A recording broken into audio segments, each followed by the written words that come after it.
উধারবন্দের ভাটিগ্রাম শ্রী শ্রী রামকৃষ্ণ সারদা সেবাশ্রমে মঙ্গলবার আরোগ্য সপ্তাহ উপলক্ষে বিবেক বাহিনী ও যোগ বিজ্ঞান মহাবিদ্যালয়ের যৌথ উদ্যোগে এবং আসাম বিশ্ববিদ্যালয়ের সংস্কৃতি বিভাগের সহযোগিতায় সপ্তদিবসীয় আঞ্চলিক সম্মেলন অনুষ্ঠিত হয়।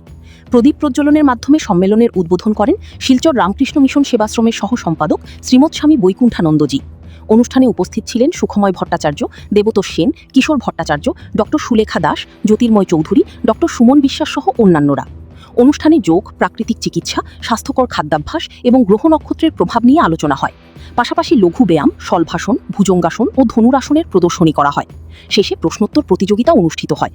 যোগের মাহাত্ম্য নিয়ে বক্তব্য রাখেন সুখময় ভট্টাচার্য। ধন্যবাদ জ্ঞাপন করেন দেবতোষ সেন এবং সঞ্চালনা করেন কিশোর ভট্টাচার্য। অনুষ্ঠানে প্রায় শতাধিক শ্রোতা উপস্থিত ছিলেন। নিহারকান্তি রায়ের রিপোর্ট। সপ্তাহরূপে চিহ্নিত একটা সম্মেলন করেছি। আমার মনে হয় না, আমি তো 64 থেকে এখানে আছি, কেউ এই ধরনের কোন সম্মেলন করেছে বলে আমার জানা নাই। কাছে আমরা একটা দুরূহ জিনিস নিয়েছি, 7 দিনের সম্মেলন। কেন এটা? কারণ আমরা একটা কোর্স করেছি, পৃথিবীতে এই কোর্সটা নাই, পৃথিবীর কোথাও নাই। তারা জিজ্ঞেস করেছে অনেকে, না এটা নাই।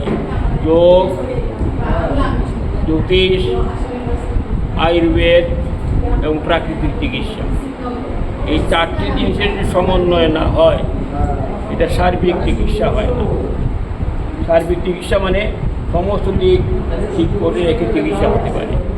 কারণ আমরা যোগ নিয়েছি, যোগ হচ্ছে আচরণ করা। যোগের লেকচার দিলে স্বাস্থ্য ভালো হবে না, যোগ করলে হবে, কাজ করতে হবে।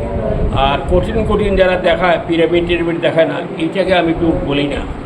যোগ হচ্ছে যে অবস্থায় আছে, সেই অবস্থায় যে যেটা পারে সেইভাবে করে রোগ নিরাময়টাকে করতে হবে।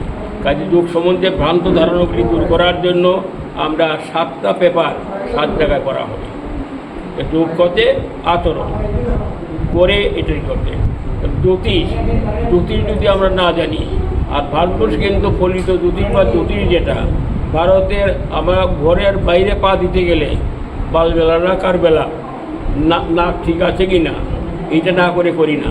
কাজে পৃথিবীর উন্নত না আনিক, ভারতবর্ষে কিন্তু এটা জ্যোতিষশাস্ত্রে আমরা গ্রহণ করেছি। কালবেলা, বারবেলা, পূজার সময় নানা কিছু জিনিস তিথি দেখে দেখে করা হয়।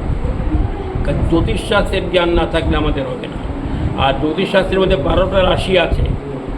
12টা রাশির মধ্যে আমাদের প্রত্যেক 12টা রাশির মানুষ, আমরা যে সবাই এতগুলো মানুষ আছি, কারোর সাথে কারোর মিলছে চেহারা, তাহলে রাশির জন্য এইগুলো আছে। 12টা রাশির 12টা স্বভাব আছে, এইগুলি আমাদের জানতে হবে। তারপরে আমরা যে খাই, ডাক্তার ওইটা জানেন না।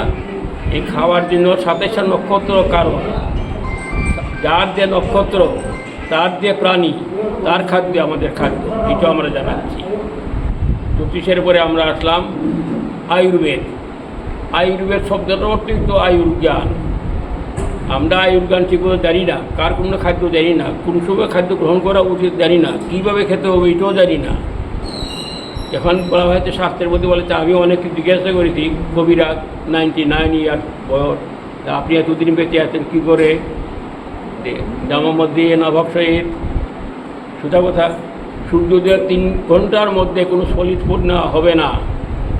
আর যদি সলিড ফুড নেয় মরল। আমি দেখেছি শিলচরের ভিতরে ওই যে রুটি বানে না, ভোরবেলাতে খাওয়া আরম্ভ হচ্ছে, এটা হবে না। আর জলপানেরও কতগুলো বিধি আছে, জলপান বিধি আছে, খাদ্য গ্রহণের বিধি আছে।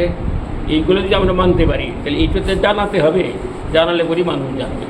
27 নক্ষত্র, আমি যখন প্রশ্ন করি তোমার কি নক্ষত্র, তো জানা নাই, তাহলে খাদ্য আপনি কী করে দেবে?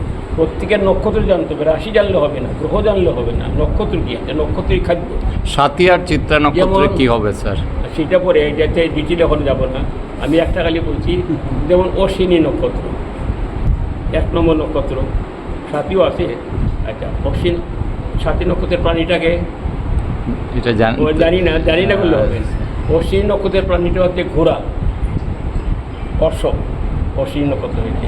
আর তাকে জিজ্ঞেস করি, আমি নিজে জিজ্ঞেস করেছি, আচ্ছা তুমি খাওয়া সম্বন্ধে কি তোমার? ও আমার ডাল ভাত তুলে চলে। ঘোড়ার খানাটা কি? ডাল না, ছোলার ডাল, বাঁশের ডাল, এইগুলো ডাল খাদ্য হয়। যার যেটা নক্ষত্র সেটি তার খাদ্য। ডাক্তার গিয়ে বিধবা, ব্রাহ্মণ বিধবা, তাই না, ডায়াবেটিস হয়েছে, সব মুরগির মাংস খাবো, খেতে হবে, ডাক্তার বলেছেন। মানুষ আমার সংস্কারও তো আছে জিনিসটা, উনিও জানেন না কি খেতে হবে।